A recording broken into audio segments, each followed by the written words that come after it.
ढोंगी बहू। प्रीति एक पढ़ी लिखी लड़की है जिसकी एक अच्छे घर में शादी हुई है।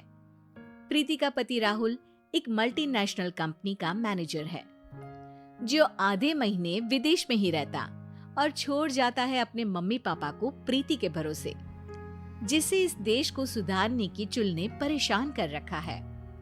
मम्मी पापा, कल एक डॉग वैक्सीनेशन का शिविर है तो मैं वहीं पूरा दिन रहूंगी, आप मेरे लिए खाना मत बनवाना। अरे बेटा प्रीति, वो बाई तो काम छोड़कर परसों ही जा चुकी, एक नई बाई देखनी पड़ेगी। माँ, आप तो जानती ही हो ना कि मैं कितना बिजी रहती हूँ। अगर कल मैं नहीं गई तो कुत्ते एडॉप्ट ही नहीं हो पाएंगे। देखिए, हम इंसान तो बोलकर अपनी तकलीफों को बता सकते हैं, लेकिन वो बेचारे, उन्हें हमारी ज्यादा जरूरत है मम्मी। अरे बोल के भी हम क्या हासिल कर पा रहे हैं।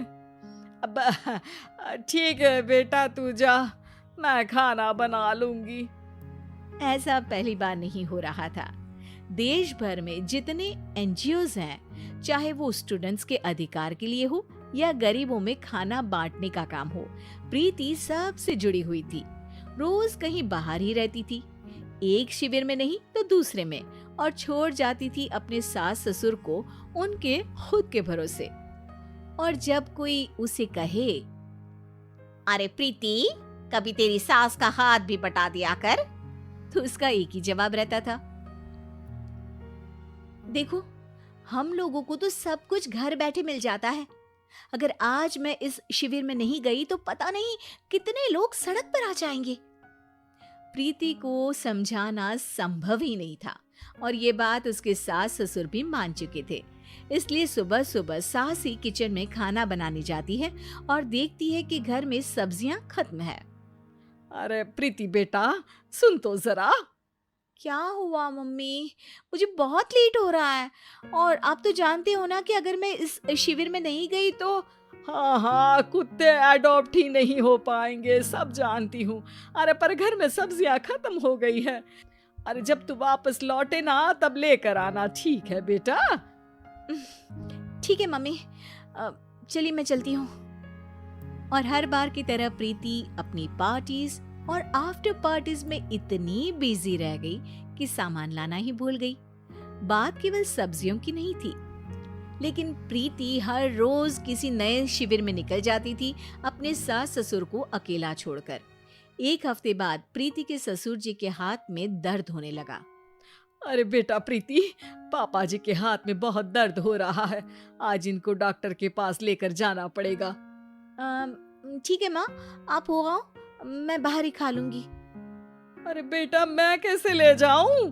ये काम तो हमेशा राहुल ही करता था और मुझे तो डर है कि कुछ ज्यादा बड़ी बीमारी ना हो जाए।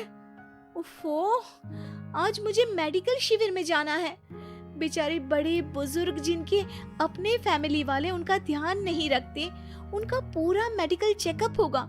अगर मैं नहीं गई तो आप तो जानते ही हो, उनका चेकअप नहीं हो पाएगा। और हाँ बेटा, तू जा, मैं कुछ ना कुछ कर लूंगी।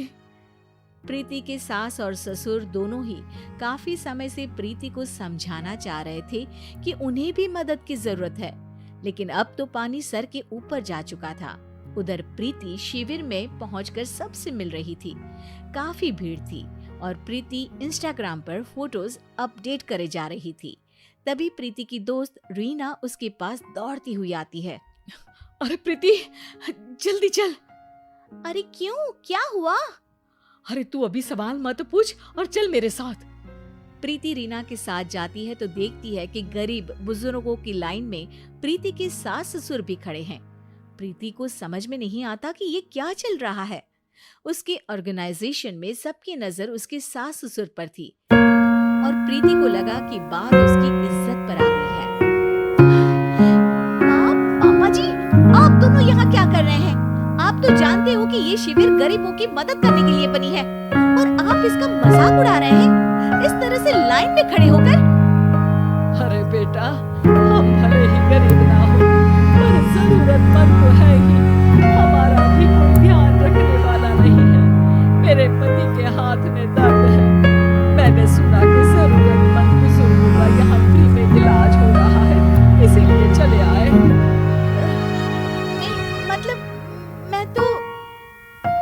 को समझ में आ गया था कि समाज को संभालने से पहले उसे अपना घर संभालना चाहिए और वो सर झुकाकर अपने सास ससुर से